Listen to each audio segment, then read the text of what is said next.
Bien, muy buenas tardes, amables televidentes. Bienvenidos a su cita diaria, crepuscular y nocturna en Teleimpacto, que es al final de la tarde despidiendo el sol y comenzando la noche. Ponga su caridad en buenas manos. Apoye el patronato de lucha contra el cáncer de Villa González Incorporado. 809-443-8010. El Hogar Escuela Santo Domingo Sabio. Avenida Independencia, casi esquina Avenida General Gregorio Luperón en Santo Domingo, para evitar que los jóvenes sin oficio y sin beneficio sean presas fáciles de la delincuencia. Allí lo forman como verdaderos ciudadanos. Bien, comenzando, tuvimos un pequeño inconveniente con el micrófono. Pero eso son pecatas minutas, como se acostumbra a decir. Bien, en Estados Unidos, la señora Kamala Harris, bueno, diríamos, en una carrera, casi como se dice, de 100 metros, porque esto es a toda velocidad. Una señora que apenas, yo creo que no tiene un mes, que ya cuasi oficial la candidata del Partido Demócrata, y ha tenido que escoger para llegar a la convención con un compañero. Ha tenido que escoger a su candidato a vicepresidente, pero ha sido una decisión, me parece, aceptada según lo que dicen los americanos. Y nosotros, los que vivimos leyendo todas estas cosas, también sabemos que Estados Unidos es un país raro en materia electoral, porque todo el mundo sabe ya también, eso sí, que en Estados Unidos hay unos norteamericanos que están, como se dice, más desarrollados que otros, en el sentido de que están más cerca de la tecnología, de la cultura, qué sé yo, todo ese ambiente económico, industrial, todo eso se diferencia en esos estados que generalmente están en las costas norteamericanas, en el este y en el oeste, se distinguen, o los que están, por ejemplo, en los Grandes Lagos, allá arriba, pegados a Canadá, como es Illinois, qué sé yo, Chicago, esas ciudades grandes allá arriba. Entonces, Michigan, esos estados, la gente tiene otra forma de ser. Esa América, como le llaman ahora, América profunda, que es una América tan vieja como la América de las costas, pero indiscutiblemente que Trump por lo menos se hizo sentir su liderazgo en esa América, en esos americanos que no son estados tan poblados, pero son estados muy importantes. Y se le llama a esos estados como de la América profunda, es decir, prácticamente aquellos estados rurales, como le llaman. Entonces yo creo que esta Kamala Harris, muy inteligente, y ese equipo también del Partido Demócrata, han escogido a un señor que se llama Tim Wolf. Tim Wolf es el gobernador de Minnesota. Minnesota es un estado al norte, en los Estados Unidos, pega con Canadá ya, Winnipeg creo que es la ciudad de Canadá. Pero Minnesota es un estado que apenas estuve viendo ahí, tiene alrededor de 5 millones de habitantes. O sea que no es un estado poblado, tan poblado como esos estados que yo acabo de decir, aquellos estados Florida, Nueva York, usted busca California y todos esos estados que están a Texas, etcétera, etcétera. Entonces, ese señor Tim Wolf es un ex militar de la Guardia Nacional, ex profesor de la secundaria, creo que era profesor de sociología, algo así. y además ex entrenador de fútbol. Pero es un hombre de buena conexión porque es de extracción de esa América rural. Y en Estados Unidos, yo me acuerdo en el sur de Estados Unidos, que yo andaba por esos estados ahí de Alabama y de Mississippi.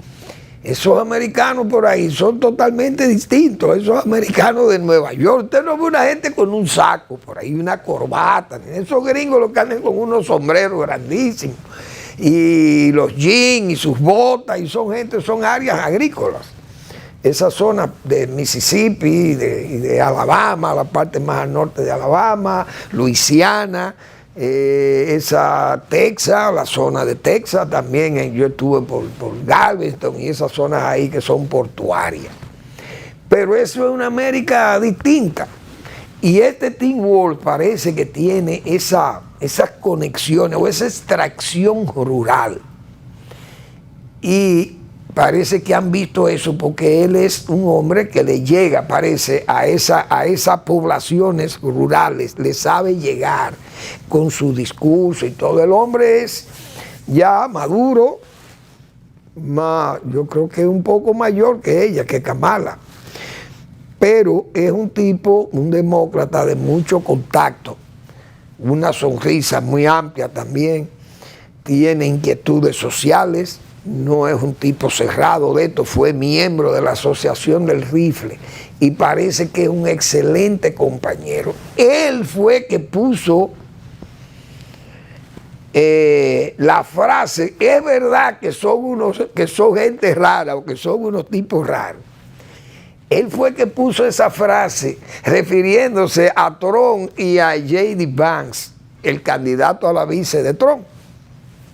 Y él, haciendo comentarios de ellos dos, al oírle también exponer, dijo, es verdad, estos son unos tipos raros, señores, y eso se vendió, eso cayó como un virus, se le catalogó una expresión viral, y esa expresión pegó tanto que ha sido la base casi fundamental para que él, claro, además de sus cualidades, pero para que Kamala Harris y la gente del Partido Demócrata lo escogieran a él como candidato a la vice con ella. Y es un gran candidato, un hombre con mucha experiencia también. Y es un político completo. Eso va a poner la situación, yo creo, más difícil para Donald Trump, que anda dando tumbos ahí. Y ese candidato a vice de él cometió un error tan garrafal que el propio Trump, que es un hombre expeditivo y que dice las cosas como le da la gana, tuvo que recoger la palabra de J.D. Vance, que dijo que en Estados Unidos las mujeres solteras y las mujeres que no tienen hijos no deben tener cargo de dirección. Ustedes están oyendo cosas tan estúpidas. Y Trump, el mismo Trump, dijo, no, eso no es así. Yo no estoy de acuerdo con eso es una expresión muy desorientada, muy desafinada del señor J.D. Vance. Eso no es así, yo no estoy de acuerdo con eso. O sea, se distanció el propio Trump. Ay, Dios mío. Bueno, pero la política norteamericana se va a poner lo más caliente posible. Y ahora viene la convención de los demócratas. Muy bien. En Santo Domingo, señores, yo vi una expresión de el señor ministro, ya por lo menos ministro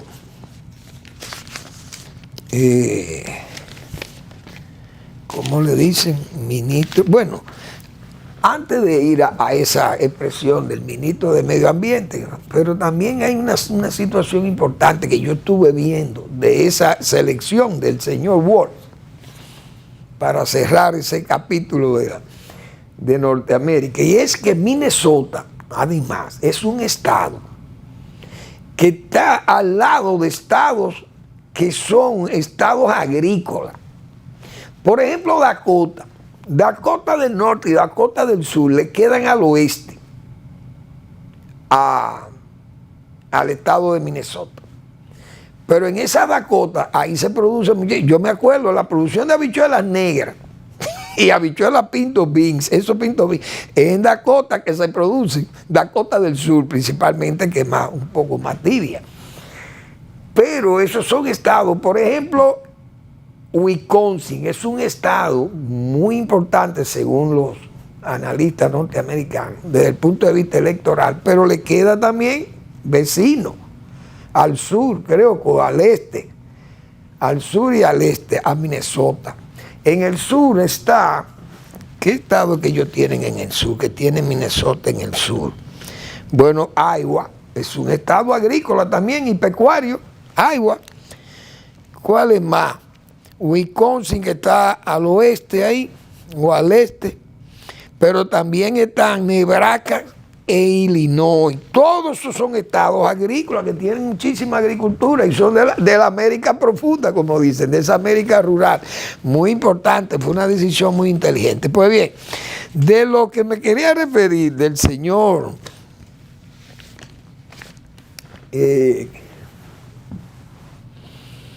Seara Hatton, dice Seara, yo creo que Seara, esos son los gobiernos, cuando los gobiernos entran en con esas deficiencias funcionariales, no voy a decir que sean pecaminosos, pero dan prueba de ser gobiernos que van derivando en la falta de credibilidad, de fortaleza en sus políticas. Yo no sé por qué el presidente, pero los presidentes son débiles muchas veces con esos funcionarios que no encajan. Dice el propio Seara que él le imprimió como nunca y como nadie el carácter y vamos a ver que su aporte fue darle carácter y respeto al Ministerio de Medio Ambiente. Señores, y eso uno tiene que decir que es un perfecto disparate, porque lo que ha faltado ahí en su gestión es carácter y respeto en el medio ambiente. Porque, señores, ¿cuántas son las acciones dañinas que han sido denunciadas y no atendidas? Es decir, es una persona que no se sintió ahí diríamos, su máximo de energía, de intensidad y de energía en ese ministerio. Los vacíos de poder, los vacíos de carácter y de respeto, y eso es lo que él dice. Yo no sé, pero realmente los gobiernos, repito, cuando los gobiernos entran en ese tipo de vacilaciones con estos funcionarios, que los presidentes como que se quedan como prendidos de esos funcionarios. ¿Será por la amistad o porque el presidente no quisiera molestar a un amigo que él lo ha nombrado? Si lo sustituye y lo deja sin un cargo es como un castigo. Pero es que si usted no da pie con bola en el cargo, usted tiene que salir de esto, porque es que los cargos públicos no son de nadie. El presidente tiene que ver los cargos públicos, tiene que verlo como son un cargo para desempeñar una función pública. Tiene que ser una persona comprometida con el bien común, con la autoridad, con la constitución, con las leyes, con el respeto, con el carácter. Pero usted tiene que estar comprometido con todo eso, la credibilidad, la responsabilidad, la competencia para el cargo. Pero si usted no da pie con bola, usted tiene, por más amigo que usted sea del presidente de la República, usted tiene que ser sustituido, incluso no nombrado. Porque esa es una virtud que debe tener todo presidente de la República, saber escoger a sus colaboradores. Pero este señor no ha dado pie con bola, como se dice, en ninguno de los cargos. Nadie tiene nada contra él, porque nadie lo puede acusar de nada, pero es una persona que no ha dado prueba de ser eficiente en el cargo. Él será capaz en la profesión donde se ha desempeñado, donde se ha graduado, pero que también tuvo en el Ministerio de Economía y fue removido de ahí y no se supo el por qué. Pero el presidente tiene que haber sabido que el tipo no le rindió en el cargo. Llega a Medio Ambiente, lo premian allí, tampoco. Entonces, Y como para colmo dice esta expresión, no creíble, porque que lo que faltó ahí precisamente es lo que él dice que aportó. La verdad que, bueno, las cosas cuando comienzan a derivar así, terminan mal, no hay duda de ello. Terminan muy mal. Bueno, el Banco Central anunció que el índice de precio al consumidor, léase la inflación, en julio fue 0,53. Y que anualizada de julio del 23 a julio del 24, la inflación ha estado en 3.54%, es decir, por debajo de 4%, o 4 más o menos 1, que es un 5%, lo que aspira el Banco Central. Sin embargo, la inflación ha estado por debajo de lo que admitía, o de lo que admite, mejor dicho, la administración del Banco Central, o la gobernación del Banco Central. Entonces, la subyacente, dice el Banco Central, que la inflación subyacente está en 3.90, la menor tasa en 49 meses.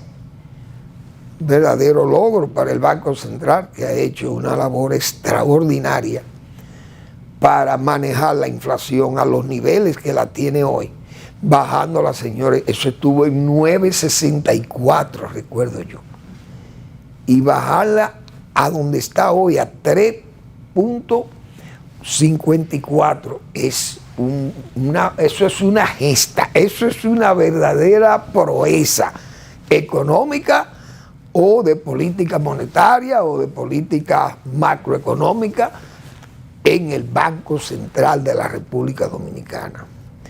Vamos a la pausa.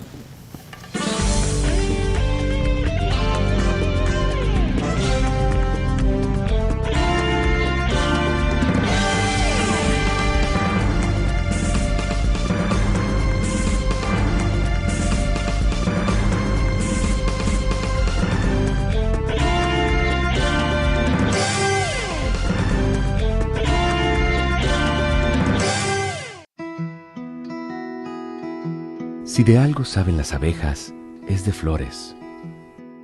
Hay de todo tipo y para todos los momentos. Lo importante no es solo su color, tamaño o forma, sino lo que hace sentir cada una. Y para esos sentimientos trabajan. Igual que el Banco Central, que trabaja para hacer florecer la economía y que sientas estabilidad. Para ese sentimiento de tranquilidad, para ese sentimiento de crecimiento y desarrollo, para que la primavera llegue a todos los sectores y los planes de muchos den grandes frutos. Banco Central de la República Dominicana, 75 años trabajando por una estabilidad que se siente. Evita crear basureros improvisados. Estos son grandes focos del mosquito del dengue. Cuida tu hogar y tus vecinos. Es hora de accionar. Ganémosle al dengue.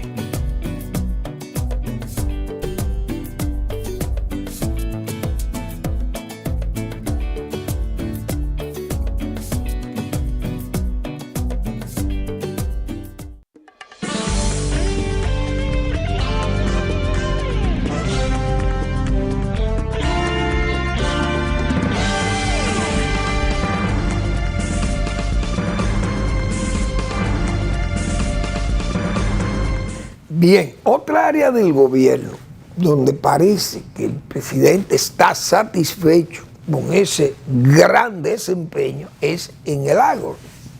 Nosotros hemos venido observando siempre las deficiencias que se presentan ahí, las críticas, los problemas de la infraestructura rural, el descuido con las zonas rurales. La gente siempre está reclamando que le arreglen los caminos, los puentes, las alcantarillas, el agua potable o el agua de riego.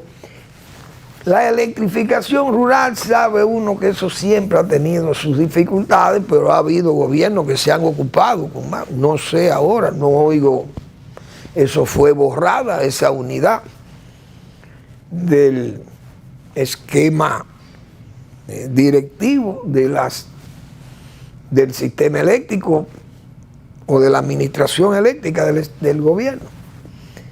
Fue eliminada la UER, esa unidad que se encargaba, parece, del desarrollo de la electrificación rural. Pero eso afecta a los productores, porque también, por ejemplo, un productor de leche, si no tiene energía eléctrica, tiene que ir entonces a un sistema o plantas con diésel o gasolina, que son muy costosas, o plantas solares, que la inversión es muy alta también. Y eso son parte de las dificultades que tiene el campo. Entonces, esta administración rural del gobierno de don Luis Abinader ha tenido muchísimas deficiencias. Hay problemas de abastecimiento en algunos, problemas de costo de producción muy altos, baja asistencia técnica, muchos problemas de plagas, esos problemas de inversión en las áreas de la infraestructura rural, hemos dicho, pero más en esa falta de asistencia técnica. No hay técnicos tampoco, lo han cancelado y bueno, un desastre. Entonces, además, parece que no se habla la verdad, como hemos dicho, aparte de los dispendios y de las sustracciones de valores, dinero que han sido facilitados al ministerio para recompensar a los productores afectados por fenómenos meteorológicos. Se pierden los dineros, se hacen cheques, incluso cheques a nombre de gente que no tiene tierra ni en las uñas, decían unos directivos de FENARROZ en una oportunidad, refiriéndose a los fondos de Fiona. Es decir, que ahí ha habido muchos problemas, pero, repito, es como si el presidente, esa área, no tiene control de ella. Cosa rara. El presidente es tan activo, pero el presidente no se mete, como dicen, con esa área agropecuaria. Incluso todavía no hay un decreto tweet de esos decretos adelantados. Todavía el presidente no ha hecho ningún movimiento en ese sector. Parece como que ese sector tiene un rector aparte o tiene un presidente aparte que dirige aquello. No lo sé. Ahora, fíjense un dato interesante, porque lo peor es esconder la verdad. Los pollos o el pollo ha estado con muchas dificultades, principalmente por el precio y el abastecimiento. Ha habido muchos problemas, pero así ha habido problemas con otros renglones, pero básicamente el pollo. El pollo se encaramó a precios que no ha podido bajar de ellos. No importa que el nivel de inflación, según las cifras del Banco Central, hayan bajado, pero hay artículos que se han quedado a niveles prohibitivos y este es uno de ellos. Es decir, ahí habrá que hablar de desinflación, una especie de desinflación estadística, porque en la realidad el pollo no baja.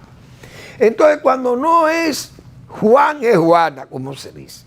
Si las materias primas se encarecen, afecta al pollo, porque el pollo es una especie de ensamblado localmente.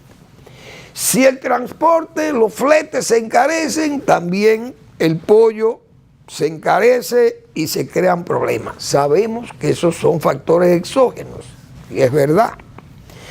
Ahora, que el pollo le afecte una enfermedad, un virus o algo, y no se diga, eso me parece a mí que puede ser muy dañino. Y las autoridades no pueden actuar así, a menos que actúen por desconocimiento. Y yo estoy seguro que en el Ministerio de Agricultura no desconocen la enfermedad de Gumboro.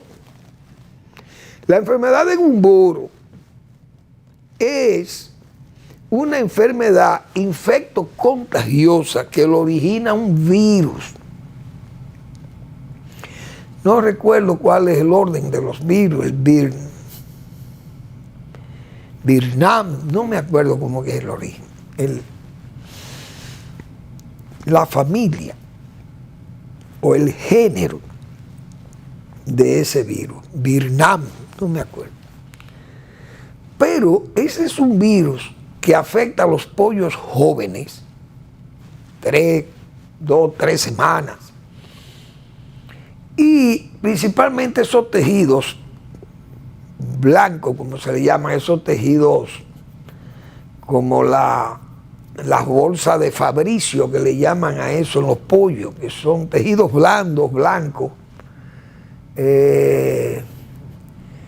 Y eso crea una situación muy, muy difícil de corregir porque se transmiten por las acciones mecánicas, utensilios, los trabajadores ese virus es dañino y crea muchos problemas de muerte, de mortandad en las granjas. No sé por qué no se dice eso, porque no es un virus que ponga en peligro toda la avicultura nacional, porque eso puede ser un virus que se puede manejar. Sin embargo, el Ministerio de Agricultura dijo que el calor es la causa de que el pollo, hay mucha mortandad en los pollos o en los polluelos, y entonces eso afecta la cantidad de pollo que deben salir al mercado. Es verdad que el calor incomoda a las aves, principalmente a las aves que se crían se desarrollan en áreas cerradas, donde están expuestos muy cercanos unos a otros, porque el espacio en que crecen esos pollos es muy estrecho o muy competido, un espacio muy reducido, y el pollo casi lo que vive comiendo, como se dice, ese pollo nada más come, está diseñado, como dicen, para que coma. Ese virus lo que le da es un problema de que no quiere comer, pero también el calor lo pone también que no asimila, no quieren comer tampoco. Entonces se mueren muchos pollos. Y aunque las incubadoras estén activas, los granjeros tienen problemas con ese problema viral, el gumboro, pero no lo dice la autoridad, como si temieran decir que ese problema sanitario está afectando la avicultura nacional. Pero ustedes tienen que decir la verdad, porque eso no es pecaminoso.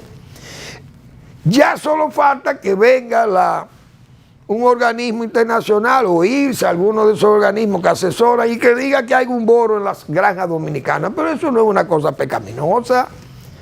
Aquí yo recuerdo, y fue un gesto verdaderamente valiente de la Dirección de Ganadería en ese momento. El ministro de Agricultura era Chío Jiménez y el director de Ganadería era Ángel Fax, médico veterinario, doctor Ángel Fax. Entonces se detectó el virus de la influenza aviar, señores, y eso es un virus que se le teme en el mundo, porque hay que eliminar miles o millones de pollos inmediatamente cuando se presenta una situación como esa. Ese virus yo recuerdo que se presentó en el 2007, pero había una reelección montada de Leonel Fernández para el 2008. Y eso llegó aquí en medio de aquella crisis, además, primero, las dos tormentas grandes que hubo aquí de Olga y Noel. Pero además, esa crisis internacional inmobiliaria, la crisis bancaria y la crisis alimentaria y la crisis energética, que el petróleo llegó a $145 el barril.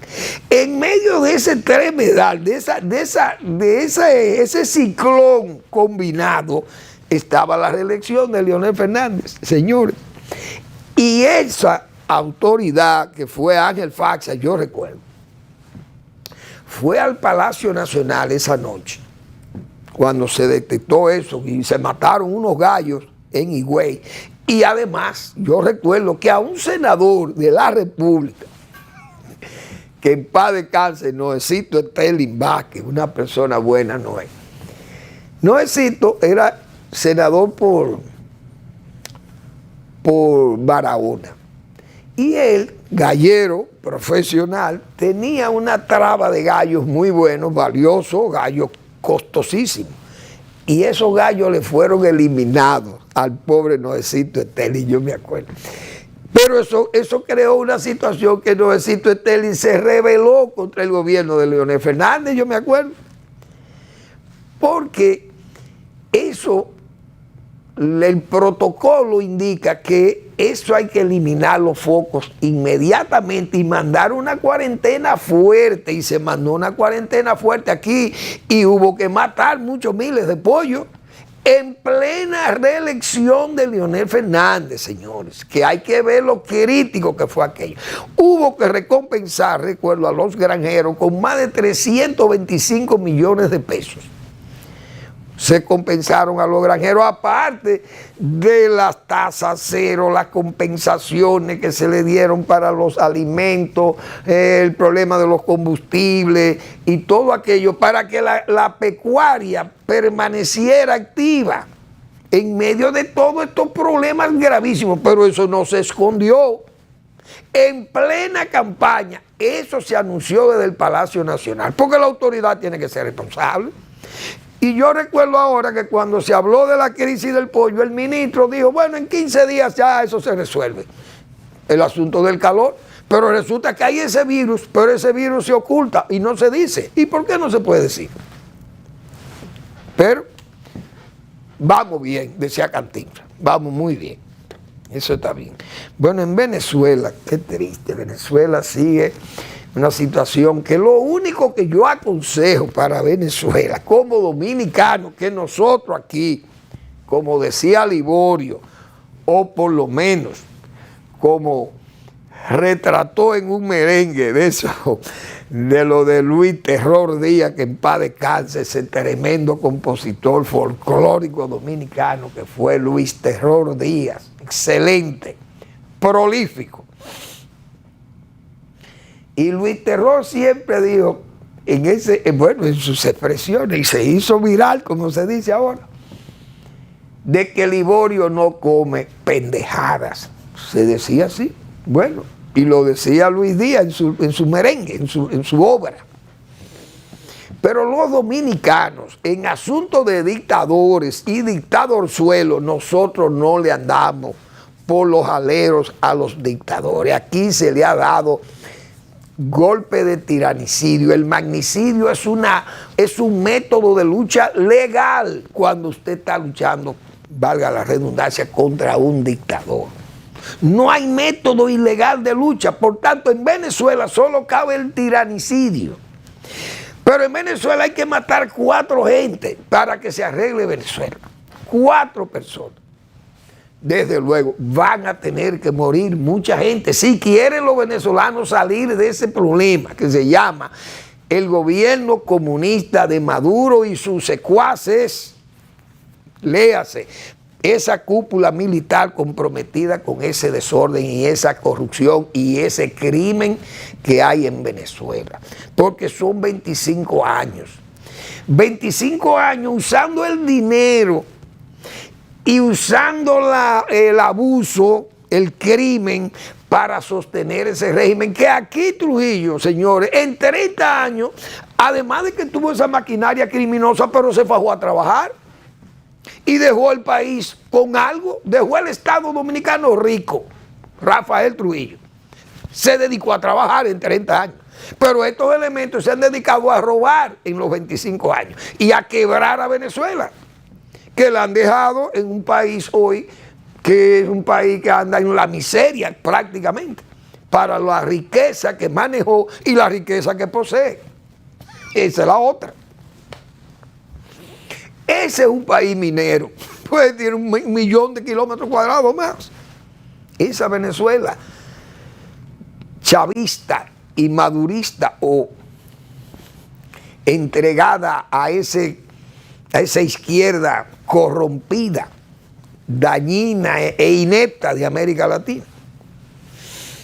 Entonces, si se cuenta con América Latina para derrocar a Maduro y sus secuaces, que no lo piensen. Si se piensa en los Estados Unidos, tampoco, porque Estados Unidos también juega sus cartas y tiene demasiado problema. Estados Unidos hoy está pensando en la crisis de Medio Oriente. ¿Por qué? Porque Israel es una punta de lanza de los Estados Unidos y de Occidente en esa zona problemática y rica también en petróleo, más rica que Venezuela, pero todos esos países de por ahí, porque hay que cuidar a Arabia Saudita. Porque Estados Unidos tiene sus intereses ahí, una base en Arabia Saudita, tiene un chismo de soldados. Entonces Estados Unidos tiene muchos intereses que cuidar en ese Medio Oriente y no va a estar pendiente tanto de Venezuela. María Corina que se cuide o se salga de ahí, porque ese régimen la va a matar o la va a perseguir hasta encarcelarla e inutilizarla. Debe ella salir de allí, el señor González también, o asilarse, y el pueblo que haga lo que hizo el pueblo bangladesí. En Bangladesh, como ese es un país que tiene más de 100, yo no sé cuántos millones de habitantes, porque eso sí es verdad que hay gente ahí en la India. Y eso fue un desprendimiento de la India. Bangladesh es el Pakistán oriental que trajo lucha, guerra horrible entre los musulmanes mismos de Bangladesh y los musulmanes del Pakistán. Porque eso fue un desprendimiento del Pakistán. Bueno, entonces ese pueblo se lanzó, muchísima gente en la calle, vencieron el miedo y sacaron la primer ministra de allí. El ejército está ahí todavía, el ejército tiene el control porque de todas formas, si no hay un control allí, aquello se vuelve inmanejable. El ejército tendrá que buscar la forma de poner un gobierno provisional allí, tiene que hacerlo también, como lo tendrá que hacer Venezuela en este caso, porque ese régimen no se va a sacar de ahí en vía fácil. Porque Estados Unidos tiene a Nicaragua y Nicaragua ha hecho lo mismo, se ha robado el poder, el dictador suelo, una dinastía con su mujer y hasta sus hijos y él, y son los dueños de Nicaragua. ¿Y qué ha hecho el imperialismo americano? Como se dice, nada. ¿Pero qué ha hecho América Latina? Tampoco nada. Nicaragua tiene representación diplomática en todos los sitios, cosas que debiera estar aislado. No tiene aislamiento. Cuba no ha sido aislada, tampoco. Venezuela tampoco ha sido aislada. Entonces, ¿quién va a aislar esos regímenes? La oposición de Venezuela tiene que saber que ahí tienen que morir, óigase bien, miles de venezolanos van a tener que morir para que ese régimen caiga. Si no, no hay forma de desplazar una dictadura que se ha robado las elecciones en forma vulgar, a la clara, como se dice. Entonces, el que hace eso es capaz de hacer cualquier cosa y no va a entregar pacíficamente, ni diálogo, y no le crean al Papa Francisco, que el Papa Francisco es chavista, peronista, por no decirle un Papa rojo, comunista, que yo he dicho aquí responsablemente, que el Papa Francisco en tiempo de la Edad Media era un antipapa, digo yo, en tiempo de la Edad Media, no ahora, porque ahora estamos en tiempo de las redes sociales, de esas, ¿cómo llamarle a las redes sociales? Bueno, eso es línea de fuego, como se dice. Eso es un medio de comunicación que aterroriza hasta, oigan bien, un tipo como Maduro está aterrorizado con el WhatsApp. Eso es una cosa terrible. Bueno, entonces, es una pena lo que está pasando en Venezuela, pero en Venezuela que sepan que si es contando con América Latina, Europa y Estados Unidos, se van a morir viendo a Maduro ahí. Porque esos dictadores, la única forma de sacarlo de ahí es como se le hizo a Trujillo, como se le hizo a Lilis aquí. En República Dominicana nosotros no jugamos con eso. Claro, del tiranicidio de Lili no murió más gente porque era un país incomunicado. El régimen se descontrola inmediatamente, no hay vía de comunicación adecuada para llegar rápido a los sitios y eso, aquel régimen, muerto el perro, se acabó la rabia.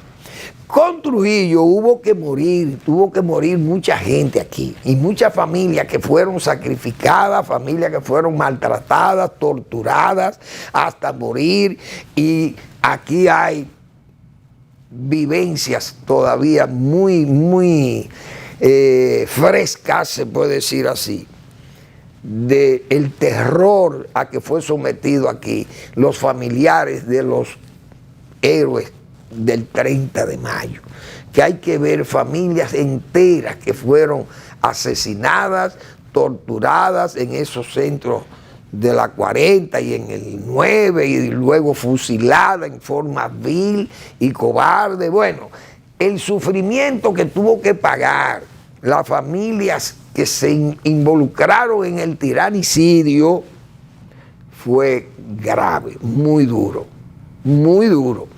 Entonces, en Venezuela tiene que pasar lo mismo, porque es el mismo sistema.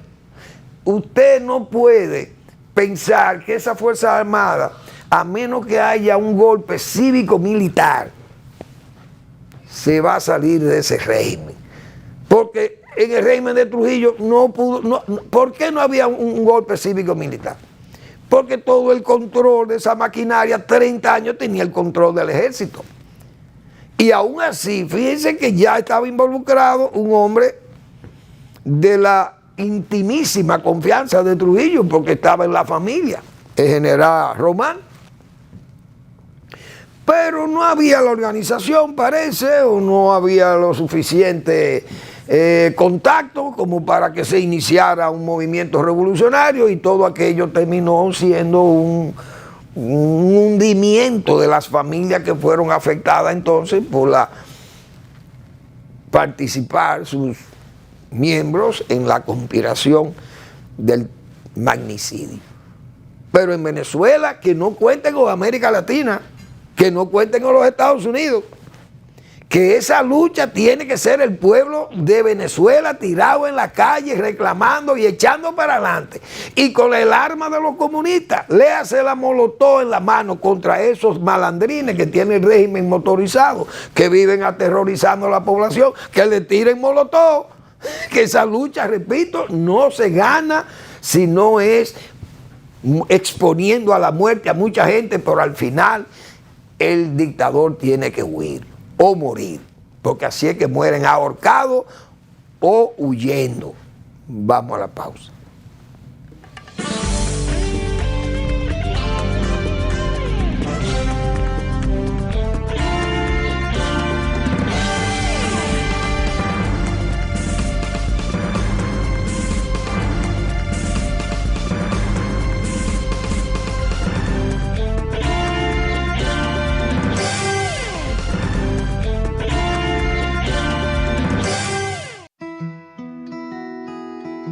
Si de algo saben las abejas, es de flores.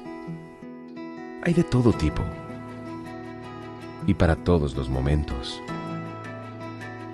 Lo importante no es solo su color, tamaño o forma, sino lo que hace sentir cada una. Y para esos sentimientos trabajan.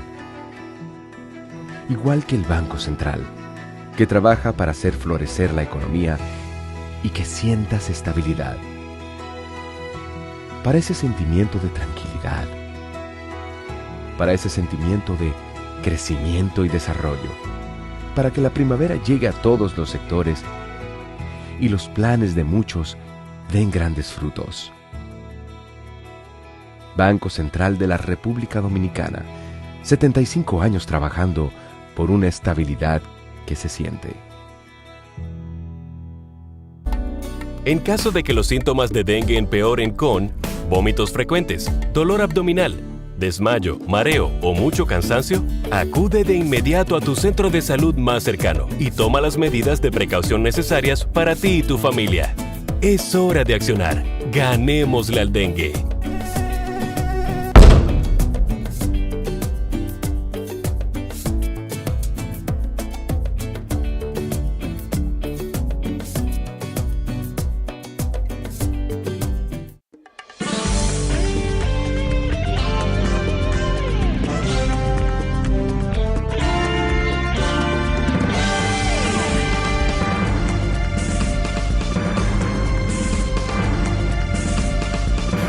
Por esa razón es que yo a los héroes del 30 de mayo aquí le doy tanto crédito.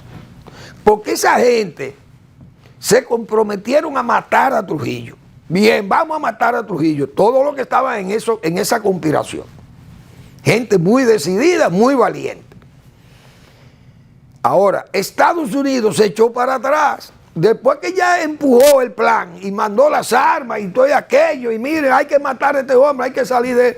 Bueno, le dio una cobertura que a cualquiera que se involucrara en la conspiración era una especie como de garantía. Si cogemos para la embajada americana nos salvamos. Ahí nos están esperando y nos cuidamos de que no nos maten.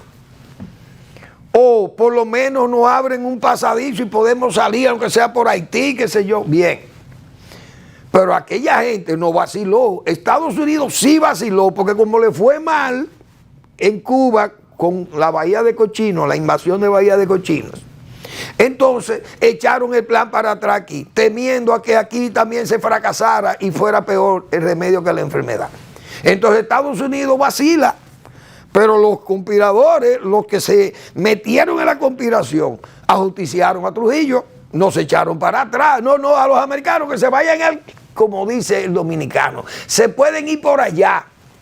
Pero nosotros seguimos con esto, porque hombres ya como de la Maza y Los Díaz y Salvador Estrella Sadalá y Antonio Inver, esa gente, y el mismo Cedeño y Huáscar Tejeda y Pastoriza y Tunti Cáceres, todo eso, esa gente estaban decididos a salir de Trujillo por la vía que fuera y en el momento que fuere, sin pensar en Estados Unidos ni en los americanos.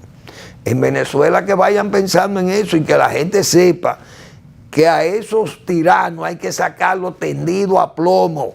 En Venezuela no hay experiencia de eso. Gómez murió en su cama, 35 años gobernando con mano de hierro. Jiménez en el exilio.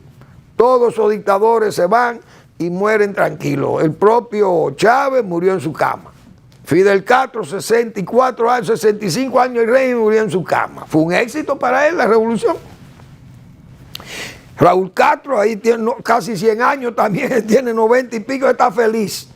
Y sus hijos dirigiendo a Cuba, una dinastía roja. Entonces, esa gente hay que sacarlo a plomo. El de Nicaragua, tendido allí como un príncipe. A ese hay que sacarlo a plomo. Pienso yo. Me dirán, bueno, Manuel Fermín, tú no estás allá. Sí, pero ya nosotros podemos hablar los dominicanos, porque aquí podemos decir que los dominicanos se han tirado a la calle y han hecho revoluciones, han hecho de todo en este país, luchando por este país y sacando a esos dictadores del poder. Tendidos, a balazo limpio, han tenido que salir del poder. Bien, entonces, bueno, ahí está el asunto de la reforma. Hay mucho. El presidente quiere reformar por reformar. Incluso quiere cerrarle el paso a que nazca otro Balaguer, digo yo. Pero usted no le puede cerrar el paso a un pueblo que quiera tener otro Balaguer. Y Balaguer no fue bueno. O Balaguer fue tan malo que el presidente no quiere que haya otro Balaguer. Es decir, el presidente quiere hacer de la Constitución un medio que nadie pueda reelegirse más de una vez. Primero, que nadie pueda beneficiarse siquiera de esa reforma que se haga en una posible reforma constitucional. Bueno, entonces el presidente ha dicho que se va a reformar la Constitución para ponerle esos candados. Pero hemos dicho, con el que tiene no se puede reelegir. Ni Balaguer se puede reelegir con el que tiene. En paz descanse el doctor. Pero los pueblos son los que tienen que decidir. Por eso yo digo, usted no le puede cerrar el paso a un pueblo porque lo digan 200 y pico de legisladores allí. Porque cuando se votó en mayo, no se votó por esa agenda, vamos a cambiar la Constitución para que nadie más pueda ser presidente de la República por más de un periodo, o uno u otro más que se reelija. Porque un Lee Kuan Yew gobernó 26 años en Singapur, y Singapur es un ejemplo en el mundo. ¿Y por qué se le puede castrar la posibilidad a un pueblo de decir, bueno, yo quiero que me gobiernen gobiernos que duren largo tiempo, porque esos gobiernos generalmente dejan beneficios? Porque esos gobiernos de largo, claro, con seriedad, manejados con honestidad. Pero ese cambio también del comité, el Consejo Nacional de la Magistratura, que escoja el procurador, seguimos lo mismo.